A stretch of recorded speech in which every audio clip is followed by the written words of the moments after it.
J'hésite entre faire une demande de stage dans un cabinet d'expertise comptable ou au service gestion d'une entreprise. Ne t'inquiète pas, on va voir ça ensemble car il y a du pour et du contre des deux côtés. Tu remarques que le choix de l'organisme de stage est très varié. La durée du stage est de 8 semaines au minimum, mais si tu es déjà salarié d'une organisation dans un domaine comptable, une problématique issue du quotidien professionnel est bien sûr recevable. En général, le rapport de stage doit être envoyé la 3e semaine de février. Le premier conseil, c'est de ne pas se contenter d'envoyer des CV et des lettres de motivation. Il n'y a pas que le DCG en recherche de stage. Les entreprises et cabinets d'expertise croulent sous les demandes et n'ont pas le temps d'y répondre. La solution est de se déplacer ou téléphoner pour prendre rendez-vous. Le plus tôt avant tes dates est le mieux bien sûr.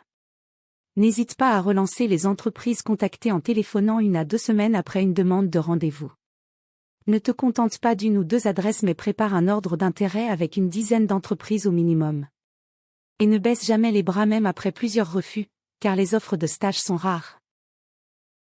Il existe des centaines de sites sur le net qui te proposent de rédiger des CV.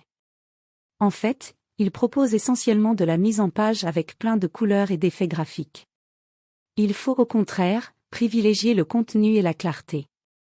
La lettre de motivation et le CV ne doivent pas dépasser 1 page. Et surtout, aucune faute d'orthographe. Évidemment, tu dois avoir une présentation en rapport avec le monde professionnel, car le premier regard de ton tuteur est très important. Il ne te connaît pas, et sa mission est d'arriver à t'évaluer en très peu de temps.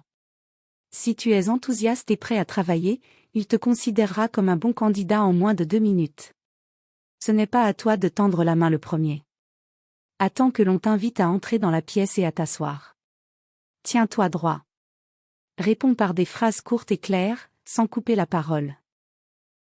Si tu as pu obtenir un rendez-vous avec ton futur tuteur, surtout prépare ce moment.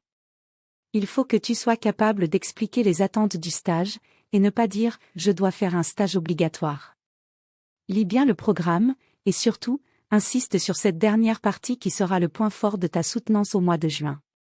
Ton tuteur comprendra qu'il ne faut pas seulement exécuter des tâches comptables classiques comme des enregistrements, mais trouver une problématique te permettant de l'analyser. Il faut également le rassurer sur la confidentialité des informations. Il appréciera d'y avoir pensé par toi-même. N'hésite pas également à lui présenter les autres UE que tu as suivis. Bon courage!